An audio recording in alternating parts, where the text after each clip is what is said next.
Welcome to another episode of the Gay Barchive Show, where we explore gay history, one bar at a time. I'm your host, Art Smith, and today we'll be speaking with David Kennerley, the author of Getting In, NYC Club Flyers from the Gay 1990s. So welcome to the show, David, It's glad to be here. and we are glad to have you. For those people listening who do not know who David Kennerley is, he is undertaking the daunting task of converting over 250 club flyers, gay throwaway promotions from the 90s, into a book, which is called Getting In, NYC Club Flyers from the Gay 1990s. What inspired that? Well, I'll tell you, I started going to the clubs in the right around 1990, and I was what you might call bi-curious back then. And so I was so fascinated by when they would hand out these flyers that would advertise the parties for the next week. And I was just amazed by the images of the drag queens and the club kids and the muscle hunks, and I couldn't throw them away because I just thought, wow, this is my tribe. I want to collect this and treasure it. And I ended up collecting over 1,200 invites over the years. That is amazing. And, part of the reason I started this project was because I wanted to preserve the memories of all these places that served our community, 20, 30, 40, 50 years ago that have gone by the wayside. And, the history books, even gay history projects for the most part, have focused on the protesters and the legislation and the bad headlines, but Right. the clubs were the soul of our community. That's where we met, that's where we started organizing our protests, and that's where we met our husbands, lovers, tricks for the night, whatever it was, and built a community. So I am Yes. so glad that you are doing this and putting this book out so people can see what we had back then.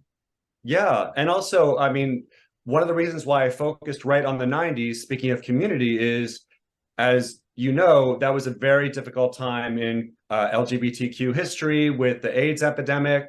And so clubs became more than just a place to have a good time. They actually were places to help build community, they'd hold benefits for ACT UP and GMHC, and it just felt once you're stronger together. And I felt that was a huge catalyst in helping to enact change on our behalf during the AIDS epidemic.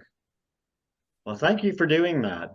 I'd like to talk about some of the clubs that you may have had experience with, or you may have encountered information about during the course of compiling this book. And one that is particularly important to me, numerous people that I've spoken to have mentioned this as a favorite New York City club.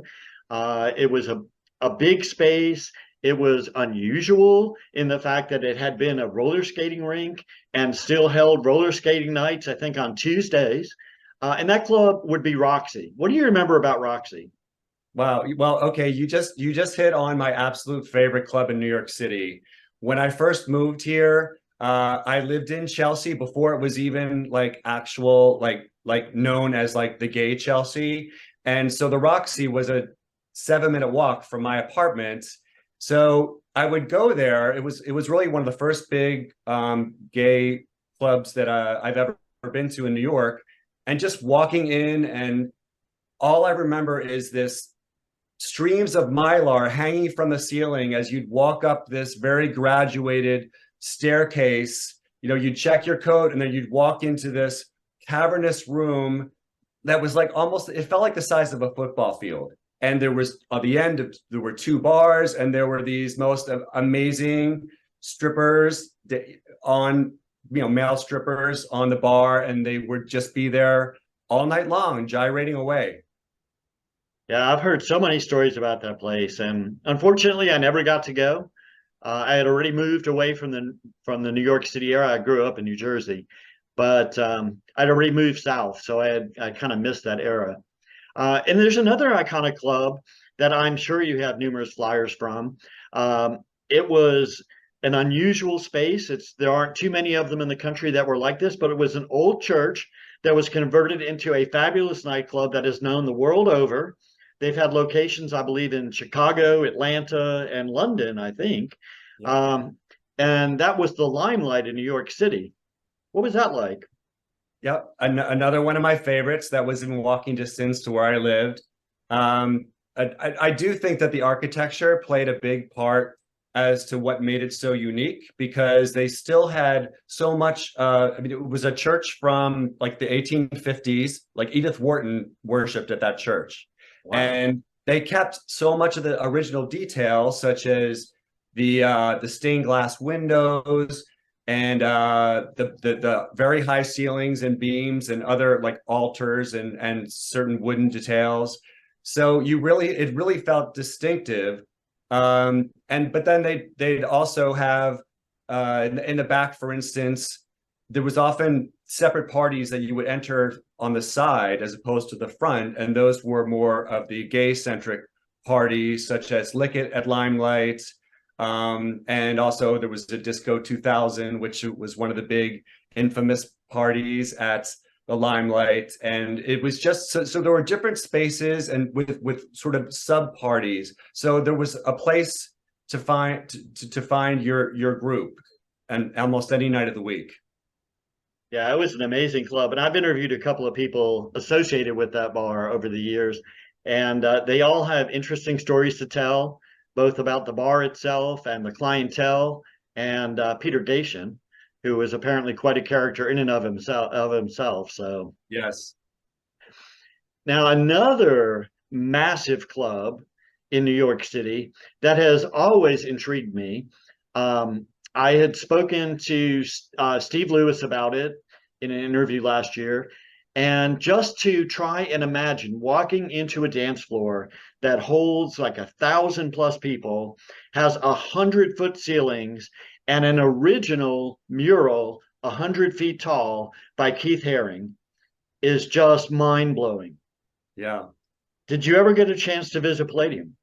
Absolutely, of course. Another one of the great mega clubs. And that was originally called the American Academy of Music, and then it turned into a rock venue, and then it was completely reimagined in the 80s to be an actual dance club. And one of the biggest features was they had these two banks of, television monitors, for lack of a better word, that would turn and flip and do all kinds of things. And it was right around the time when music, MTV videos became popular. So they would play those.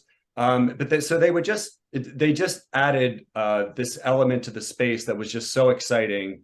And again, there were different parties, different nights of the week. There was this party downstairs that the club kids would go to called the Pump Room. And again, it was kind of almost overwhelming. Yeah, and what's amazing to me is, when people who are not from New York, when they talk about the gay bars of the 90s in New York City, most of them know about the Limelight. A good number of them have heard about the Roxy. Some people mention Studio 54, which wasn't really a gay club, even though there were a lot of gay people that went there. But the Palladium was designed and executed as a place for gay men. I mean, it was not ever intended to be all accepting and anybody can come in and whatever. It was intended to be a gay men's nightclub. Mm-hmm. And that's just kind of amazing that a lot of people haven't heard of it or don't know much about it, especially as Yeah, large as it was.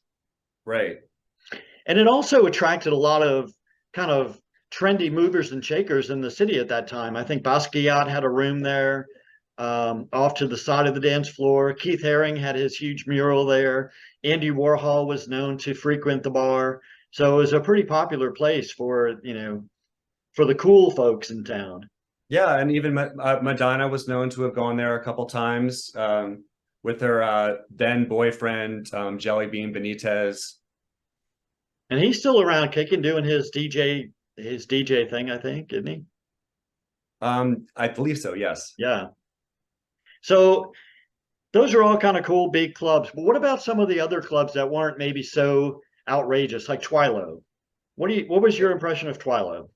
Well, first of all, that was in a space. It's on West 27th Street, and which is, now that's the hub of the West Chelsea Arts District. But back then, there was no arts district. It was still very desolate. And in fact, that space first was the Sound Factory. So that was there for a few years, which again is another iconic New York club. And then that ended up moving uptown and it became Twilo. And it was what I loved about it. And actually, I spoke to Susan Morabito, who was still spinning to this day. Yeah, she And is. she had a residency there. And what she said she loved about it was that it was all pretty, I mean, there were two levels, but the main level had a really nice flow. It had banquettes that with views of the dance floor, and the sound system, she said, was like out of this world. It was one of the first places that really understood the power of a DJ and sound system as being contributing to the transformative nightlife experience. And they also had this huge, I remember this huge disco ball that I read later was like 4 feet wide. And it was often, it wasn't too far from the Roxy. So what we would do is on a Saturday night, we would go to the Roxy from say 12 to 4, and then you would head over to Twilo and finish off your night for a few hours.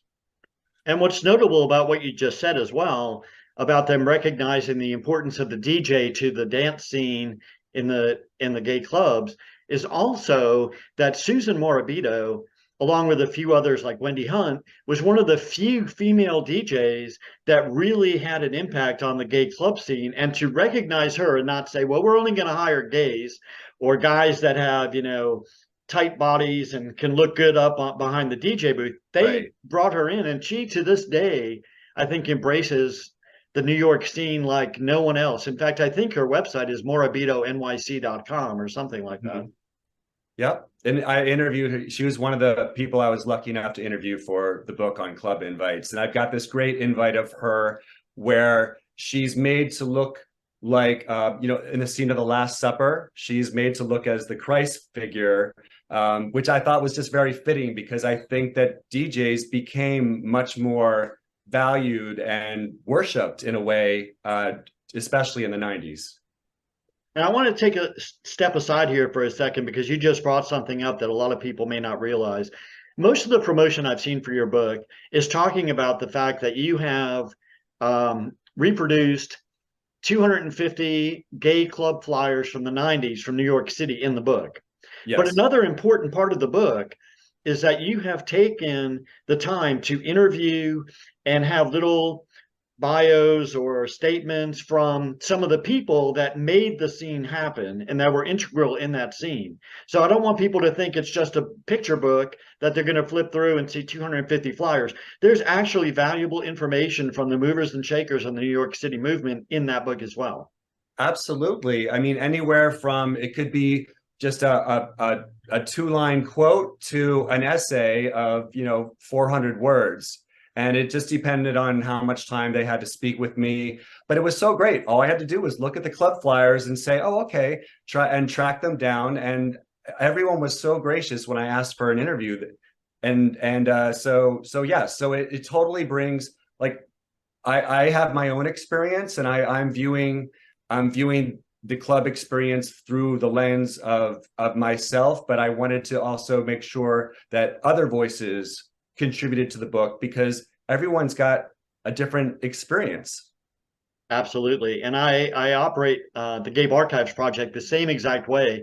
In fact, I've conducted about 120 one-hour long interviews with people from all walks of life, other authors, patrons, bar owners, doormen, lighting techs, celebrities, telling Right. their story, because everybody that went to the gay bars in the 70s, 80s, 90s, we all have stories to tell, and nobody's story is any more valid than anyone else's. So it's good to see that you're not just saying, well, I know everything about the New York club scene. You're Right. actually reaching out and bringing back some of those voices from the past. I'm so glad you said that because I made such a point on and I didn't just interview this, obviously Michael Musto, the celebrities, which of course their voices are amazing, but I interviewed normal club goers that just I came across that were really passionate.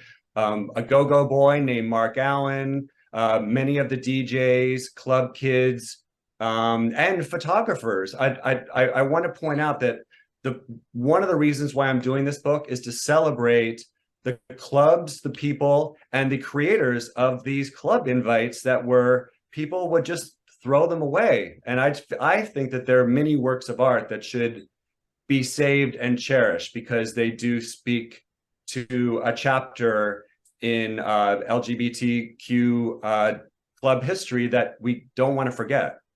Absolutely. And I kind of regret the ones that have slipped through my fingers. I've had several conversations in the early part of this project with Michael Fazzackerley, who was Yep. legendary for photographing go-go boys and club kids in New York City in a way that had never been done before, in a studio environment with good lighting. And and I've talked to him numerous times on the phone. I had dinner with him in Wilton Manors.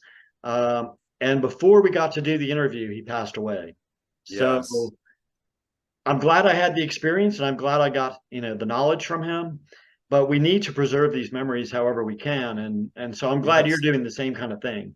Yes. And in fact, he was the first photographer I interviewed for the book like 3 years ago.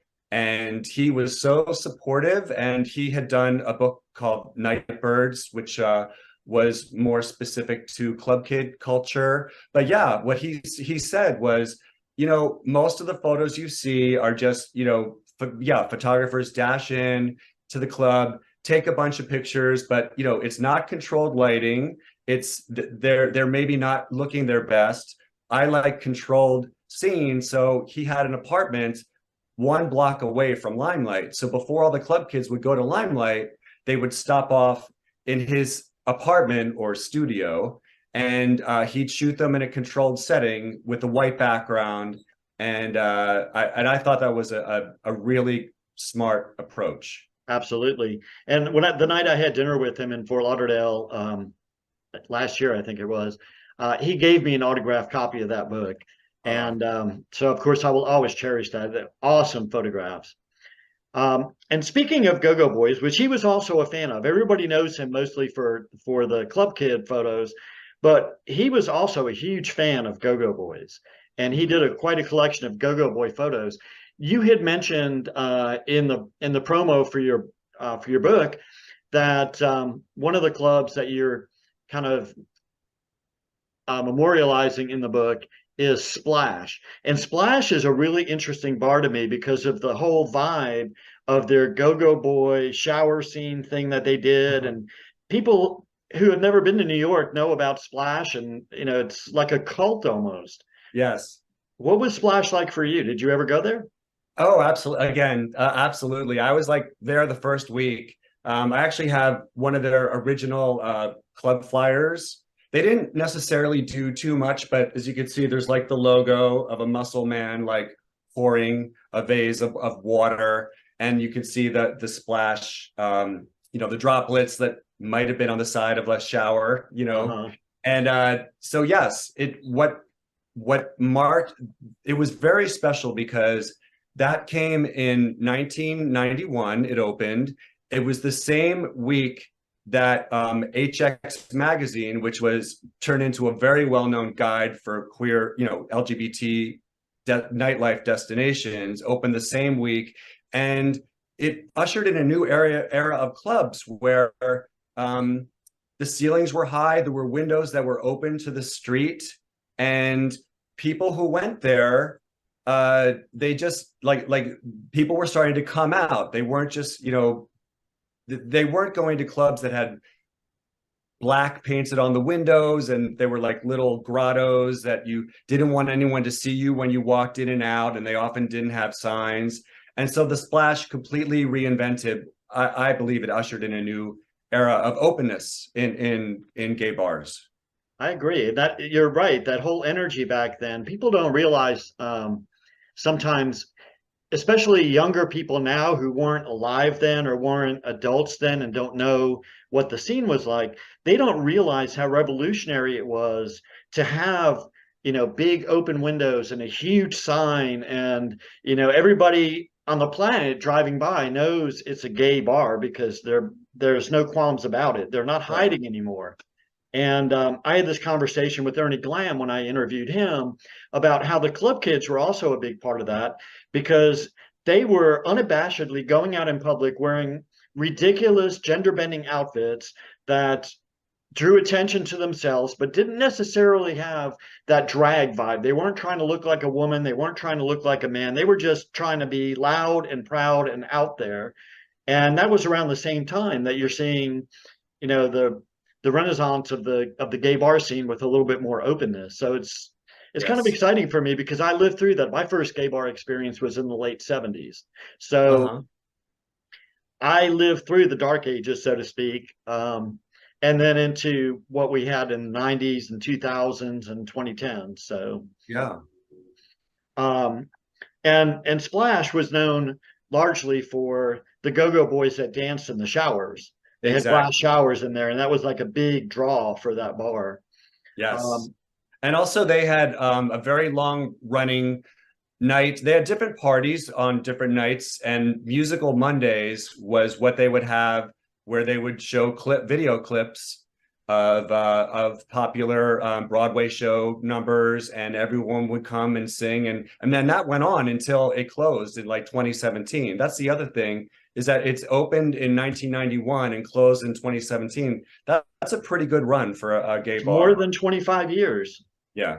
And I can tell you from my experience that in researching these bars, that there are not a ton of bars out there of any magnitude. There's probably a few holes in the wall, 800 square foot bar with 3 bar stools that's been open for 50, 60 years.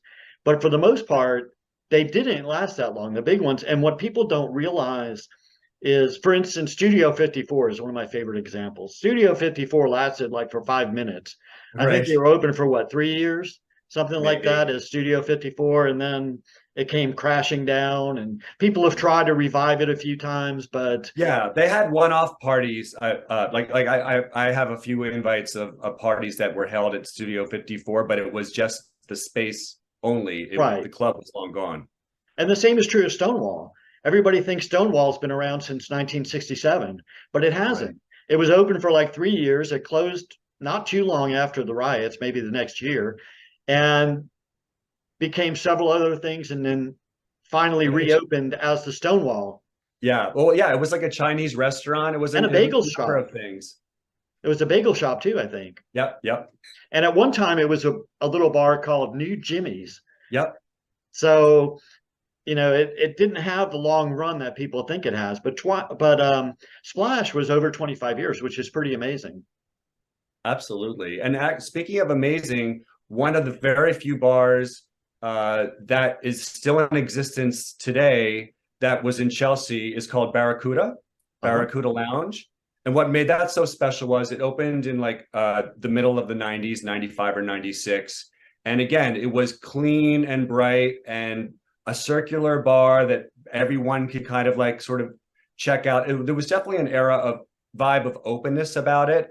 And then they'd also have drag shows in the back, which were head and shoulders above sort of the production value, shall we say, of some of the East Village drag shows, which were a little bit more gritty and didn't have so much production values.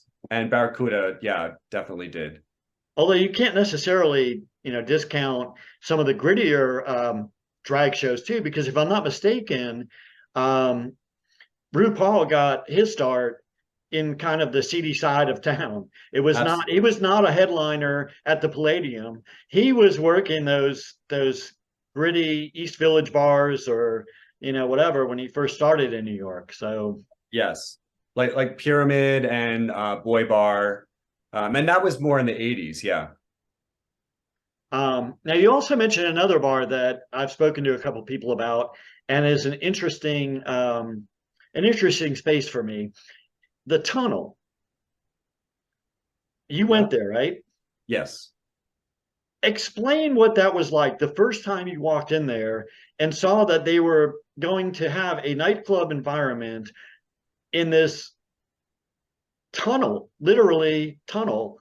Um, what was that? What was your thought at that time? Like, Again, I had just moved to New York and I was just so thrilled that there was a club like that. It was called Terminal Warehouse Building, and it was where the trains would come in, in the 19th and early 20th century with all of the merchandise to unload in the warehouse that would then be distributed. So there were a number of tunnels with the train tracks intact. And while they did is they just carved out this massive multi-level club, so that you could actually still go and see the tunnel, with the tracks. And then there was a basement that had a number of different rooms. And again, for a couple of years, the club kids kind of reigned that area. There was a room with like plastic balls, like they'd have, like at IKEA, where you could just jump in and play around like a little kid. And they also had a unisex bathroom, with a bartender, like a shirtless, hunky bartender, would be there, and then all the stalls and urinals would be around him, and it was unisex. that's a little bit ahead of its time too. Yeah. Oh, so you mentioned earlier the pyramid, and the pyramid.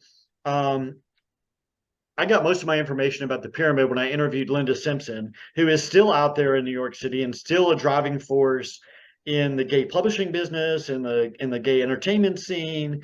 Um, and if I'm not mistaken, Pyramid was located right across from the park where Lady Bunny and crew started Wigstock. Is that not correct?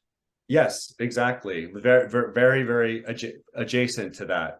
And Linda, I had the pleasure of speaking with her, interviewing her for my book as well.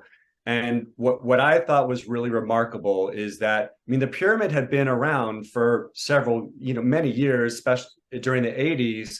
And then she was brought in and actually kind of gave it a shot in the arm, because she came up with this party called Club 69, and that sort of revived the drag scene at the pyramid, and kind of put them back on the map. And she just loved being a host. Yeah, and she's still very entertaining. She has a book of her photographs out too, I believe, from the New York club scene. Yeah, So it's called The Drag Explosion. yes, and so, like a reflective silver cover, if I remember correctly. It's kind of You're sparkly right. looking.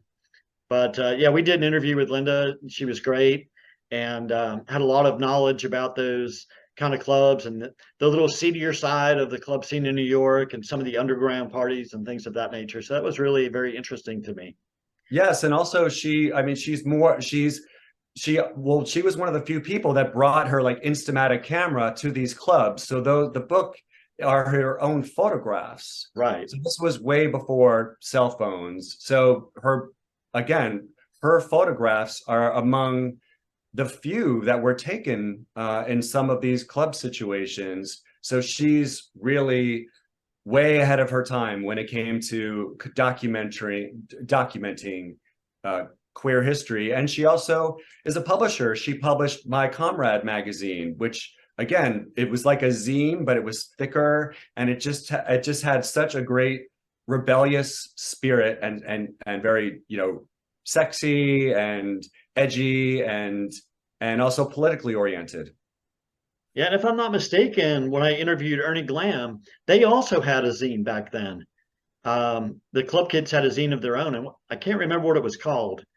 Um, But I think one of them was called Pansy Beat. I don't know if that was what you're yeah, thinking. that's right. There was Pansy Beat, and there was a second one also that Project eventually. X, I'm perhaps. sorry. They also had a magazine called Project X. Yes, the Project X magazine was actually underwritten by Peter Gation at one point because he wanted to step up the look. He didn't want it to look so rough and tumble, and he wanted to look a little bit more professional, and so he kind of stepped in and help fund some of that. But those kind of magazines are just essential in finding out what was going on in the club scene, other than a word of mouth story or an occasional article somewhere, because that Right. was showing the day-to-day nitty-gritty of what's going on. And it was a little bit more honest, I think, than the mass publicity that you might have gotten in some other, publications or other sources. Yes. So one of the first interviews that I did when I was doing this project was somebody that I had met in Atlanta in the 80s. And of course, I had met RuPaul there as well. A lot of people don't know, I'm sure you do, that RuPaul started out as basically an ad hoc go-go boy, just showing up at a little trendy nightclub in a pair of Daisy Duke style shorts and a cutoff t-shirt and dancing on the box there, putting up his own posters on telephone poles to say, the great RuPaul, world famous, coming now to this bar. And Larry T was right by Ru's side at that point. In Yeah. fact, I believe they moved from Atlanta to New York City together, along with Lahoma. Yes. And they lived together as well in the meatpacking district.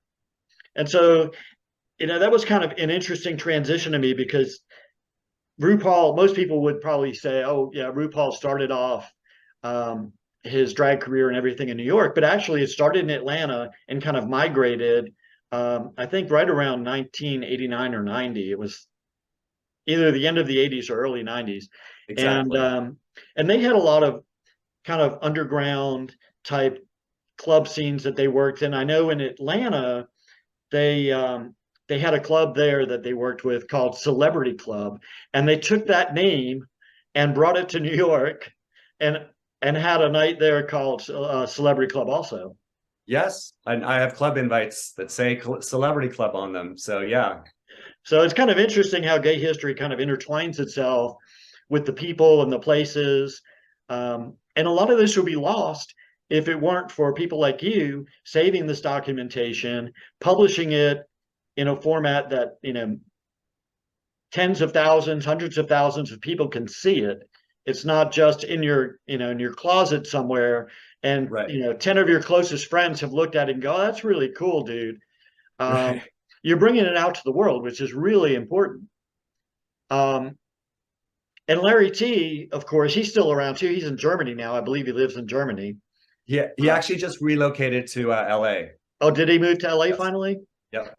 And bring his But he's clothing? still very, very much in the scene. He's a producer, he's in fashion, and he's very active on social media and is always posting events that he's involved in. Yeah, and he has a streetwear fashion line called Tzuji, Tzuji, or something like that. Uh-huh. Some kind of alternative fashion stuff. He's pretty cool. Another guy that's still kicking around the New York club scene that fits right into the time frame of your book is Ernie Glam. Yes. Still going out, still doing the modified club kid thing. He's not 25 anymore, but still designing costumes and mostly, I think, headgear and masks. But Yep. he had a big part in the club kid scene, designing a lot of the club kid outfits for Michael Ehrlich and I think James St. James and some of the other people that were in that inner circle.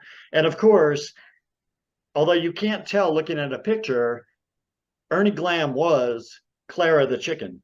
Yes.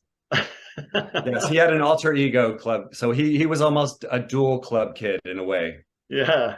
And he was a great interview. He had lots of great insight on the whole scene, and but he's still around in the New York scene. Did you get a chance to interview him? Yes, I did. Absolutely. And in fact, we become friendly and we've actually gone to events together in the last couple of years, kind of kindred spirits. It's nice to find someone else who also, he's very much into trying to preserve history and in his case, keep the legacy of the club kids alive. Absolutely.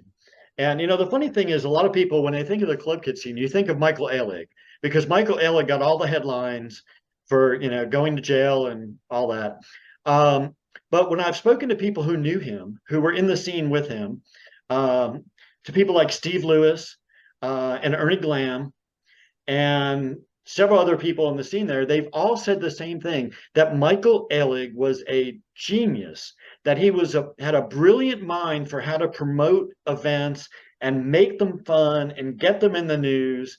And up until the very end, when apparently his mind just got warped, um, he was a large part of that club kid scene and that New York vibe would not have happened had it not been for Michael's input.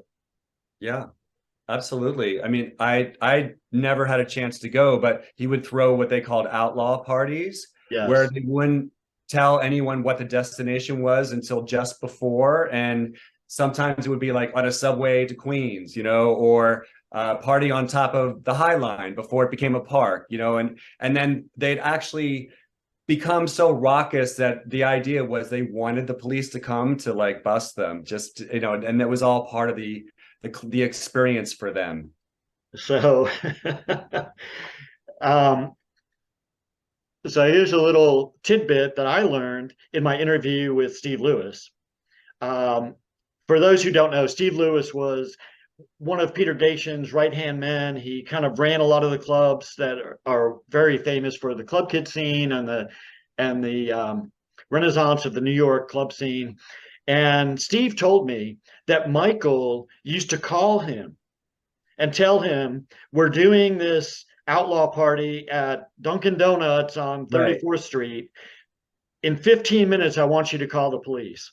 right. Anonymous. So apparently Steve was actually the snitch that would call to Oh, get, so it was an inside job. yes. And I didn't realize that. yeah, I it's just funny know when you that they start. wanted the police to come. Yeah, and they got lots of headlines for it, and they got and plus the people that were there, it was the perfect excuse to say, okay, well, we got to leave here. The police are coming. Let's go to Tunnel. Right. And then you bring in a crowd of, 100, 200 people to Tunnel all at once. Yep. So it was brilliant. It was absolutely brilliant. So we've kind of come full circle. We've talked about some of the people in the scene. We've talked about some of the bars that you experienced personally. Is there any one or any place that you want to mention that we kind of skipped over? I mean, I mean, there are so many. One that I do want to mention is this space on West 14th Street. And it had different parties and different names. It was called Barroom 432, and then it became Mother. And the parties that they had were Jackie 60, Click Club, and something called Meet, which was very gay centric. And so, like, I have one uh, flyer from Meet, and they always did their flyers in photocopied in like a photocopy shop. And so this one was a benefit for ACT UP, and it was very music centric and very they actually had a small back room there, which was one of the first clubs to kind of bring them back.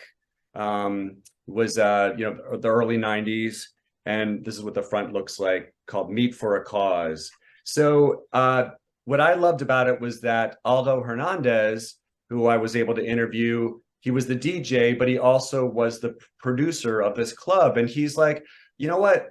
I didn't always feel comfortable going to the Roxy. I didn't always feel comfortable like going to Uncle Charlie's or Private Eyes, because like I didn't have a polo shirt. Like I wanted to just go to a club where I could just wear like something crazy that I just happen to have on, just show up and just feel like a part of the scene. And so he created something that was welcoming to people of all types. You didn't have to feel like you had to get dressed up, in other words.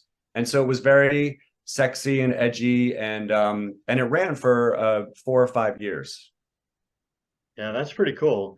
And there were so many trends that were kind of set there. So many things that people did because you had such a huge gay population in New York City. I mean, you can test things out and actually, see how they're going to work, because if you have a million gays that might be potentially going there, if you get 1,000 of them or even 100 in some of these smaller venues, you can be very successful. So you Yes. can, it's not like going to, Boise, Idaho, and trying to start an alternative club, and only, five gay people in town is never going to support it.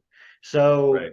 New York was a great testing ground for a lot of these different club themes that we've seen over the years. And I'm really glad that you're documenting an important part of that history in the 90s, where it was kind of transitioning from, as I said earlier, the dark ages and the mafia owned bars and all these negative connotations it had, into a place of our own, places that were run by gays, places that were designed for gays, places that were elaborate, like, the Limelight and the Palladium, and that made you feel special because you weren't going into a dark cubbyhole, or Right. places that were a dark cubbyhole, because like the Pyramid or Meat or Slide or any of those places, because some people want that. So Right. New York had everything back then. It was amazing. Yes. And also, I wanted to point out that as evidence from some of the club flyers is that the clubs were also very politically and activism minded. And so you go and you would see they'd have a night to get out the vote, like when Clinton was running for election. And so they would be trying to get people or ban the ban and gays in the military. I mean, there were a lot of causes that people went to further, gay rights. And just to clarify for the people who are like in the time warp here, he's referring to Bill Clinton. Yeah, Bill yeah, Clinton was running for office. exactly. So, but so you, over the years, in the 90s and beyond, I assume, you have collected how many of these club flyers, do you think? About 1,200, yes. And what did you do with these for all those years? Where were they tucked in a box under your bed, or? Pretty much. I mean, also, I want to make it clear, like, I loved going out, but I wasn't one of those people that went out like every night. I only went out maybe, to a big club, say twice a month, and then I'd go to the smaller ones, a few times. But the reason why I got so many invites is because I got on the mailing list. I mean, the big one was John Blair, who Right. had a few different parties going on and owned a couple, had his fingers in different clubs, Most and notably Roxy, I think and most notably Roxy. that's Exactly. the feather in his cap, really, that everybody knows him for most, I think. Exactly. And so I definitely got a number, and another being the Saint at Large parties. I mean, though they would mail posters as their club invites, and so I got like 20 of them. But so uh, I collected them, and then I would go into, say, uh, gay stores like Rainbows and Triangles on 8th Avenue, or a different like bookstore, because they always would have the stacks of them in the front. So I collected them that way as well. And then, so yeah, what I did was I threw them in plastic bags, like Barnes and Noble bag and a Gap bag, and put the date of the year on, because not all of them actually have the years on these. So I spent a lot of time researching actually what year each of these came from. And yeah, they were basically in a closet for 25 years. And the funny thing about it, you mentioned they didn't always have years on it. A lot of them too, because we were just coming out of, as I call them, the dark ages. A lot of them didn't even have addresses on them. It would just say the name of the club, and it was assumed that if you were in the in crowd, you knew where that club was. So they weren't putting it on the flyer because they didn't want to invite unwanted people to come and stir up problems. So you Uh-huh. just knew that Disco 2000 was at the Limelight, and they didn't have Oh, to put the address there. oh, yeah. And I'm sure that shows in some of the flyers that you have that there are no addresses on some of them. And Yeah, the earlier ones, or else it's just hard to tell. Yeah, like some of them wouldn't say it was at Limelight. They just sort of said it was the shampoo party, and you kind right, of had to figure it out. yeah. Yeah. But it was an amazing time in New York history. So you said you put them all in shopping bags and stored them away for 25 years. What was the inspiration all of a sudden that you should start sorting through them and coming up with a book? Where did that idea come from? Well, it's a little bit what you touched on earlier was uh, I did have friends that would come over and they would take a look at them and they would be amazed. And they're like, David, you're hiding these little treasures and you're not sharing them with anyone besides, a small group of people. Had you ever considered of sharing them with a much larger group? And also, as the years went on, they became, in my mind, much more historically, resonant. And so uh, it wasn't until I had a little bit of perspective that I realized, oh my gosh, like you could never say this, you can never say this on a club invite now, and then obviously things are all mostly digital. They don't even hand out analog flyers. I mean, very rarely. And they just have, nothing against the promotion that's going on now, but they're digital and they're even more ephemeral than the printed cards were. Absolutely. And, I think too, 25 years ago, there was nowhere to preserve them. I mean, obviously you could keep them in your closet, but even the gay archives that existed back then, they were more interested in what the New York Times had to say or something of that nature. But club stuff didn't really become an integral part of the archiving scene from what I've seen until the last 10 years or so. Before Yes, that, I people agree. were not interested in acknowledging the clubs hardly. So it's fortuitous that you did wait 25 years, because now I'm sure there's 10 archives around the country that would love to have that collection when you decide you're going to, pass it along somewhere. Yeah, I've had people express interest already. In fact, yes, I tried very diligently to reach out to a number of name publishers or university presses to have to get a legitimate publisher and to be. And I even had an agent who was focused on the LGBTQ market. And basically, the answers I got, if I even got a response, was it's an amazing thing when it's published. I wouldn't mind a copy for myself, but it just is too much of a niche market and we're going to pass. So I'm actually self-publishing this book. I Oh, assembled a whole team of a copy editor, proofreader, amazing art director, and I found a printer, and so I'm doing this on my own. But I've gotten a great response already from my pre-promotion.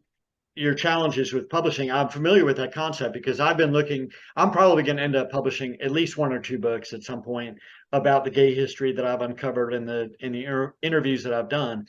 Um, One publishing house, if you decide to do anything further down the road that you might look into, is called Rattling Good Yarns. Yes, And have you talked to them? I've heard of them. So um, it's run by a guy named Ian Hensel, and they've published quite a number of gay titles, including a book that came out last year, which was called Last Call Chicago. Oh yes, you know what? I did reach out to them. It was basically what my book is a little bit more of a high-end like coffee table book. Oh, okay. And I think there's that's not what they do. Oh, Yeah. okay. Yep. But fortunately, we do have a few publishers out there that are kind of in that vein, that are actually looking now to focus on gay books, which is important to us now. Yeah. And I am so glad that you've made it possible to put this book together. Um, and I am personally really looking forward to not only seeing all these flyers in print, but also to reading some of these segments from some of the people that you've talked to from the New York club scene. So thank you so much for doing this, and thank you for taking the time to do this interview with us today. Oh, it's my pleasure. Thank you. That concludes another episode of the Gabe Archive Show. For more information about this episode or to find more episodes, visit gabearchives.com.